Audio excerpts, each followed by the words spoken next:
Want to see how this soap became this soap? Well, stay tuned. So this is another one of my color morphing soap bars, and this one was probably based on the fragrance oil too, but it still was unexpected, the change. So I'm just getting started with soap making. I got my gloves. I'm checking my temperatures to make sure they are both below 120 degrees. And then of course I'm adding my kaolin clay and colloidal oatmeal, which I do add to every soap bar.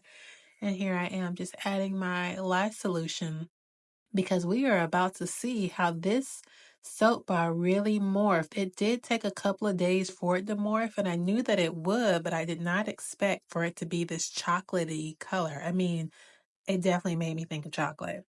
So the fragrance oil that I use in this soap bar is sweet potato and brown sugar, one of Nature's Garden's fragrances. And I'd never used this before. It said that there would be a slight discoloration, but that's not what happened. So I thought that, I'll add some titanium dioxide to it because I knew there was going to be a slight discoloration. So I wanted to brighten it up a little bit. But this titanium dioxide did literally nothing, y'all. Because I was like thinking, I'm going to add the titanium dioxide in there. And I knew that it was going to discolor. So I said, okay, I'll have like a lighter shade of brown and a little bit of a darker shade of brown because I knew it would discolor to brown. So now I'm just putting it in there. It really did thicken up on me. I don't believe that it said there was an acceleration, but my soap bars tend to do that anyways because I always use a water discount. So if I don't pour quickly, this will happen, which is fine. It's not a big deal. I decided to pipe on the top. I kind of decided that all of my fall line soap bars will have the piping on the top, but I did just recently do a bar that I did not pipe because piping requires patience and I have very little of it. So I did pipe this one and I just put it in this reusable piping pipette that I have that I actually just got from the dollar store. And I was just kind of improvising. And I didn't really have a plan on how this piping was going to look.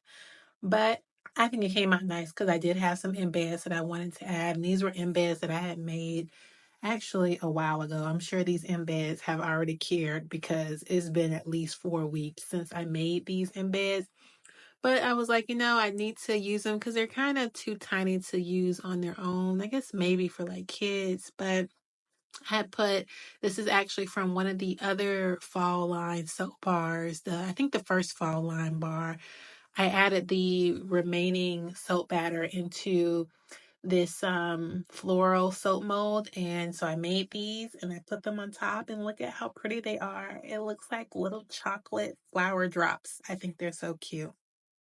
So when I took the top off, I was like, oh wow, is this like an all chocolate bar? But look, no. It was pretty light in the inside, and even on the sides of it were kind of like this greenish brown color. I don't know. It was kind of it was like a weird color. So I was thinking, I don't know, is it going to be like this greenish brown color? Because I hope not, because I didn't really like that color. But I like the top, I like the piping that was brown. So I said it's going to be either one. It's going to be one of those colors. So this is how it looked when I cut it. A couple of days later, this is how it looks. As always, thank you so much for watching my video. And for now, Black Hands are out. Bye bye, guys.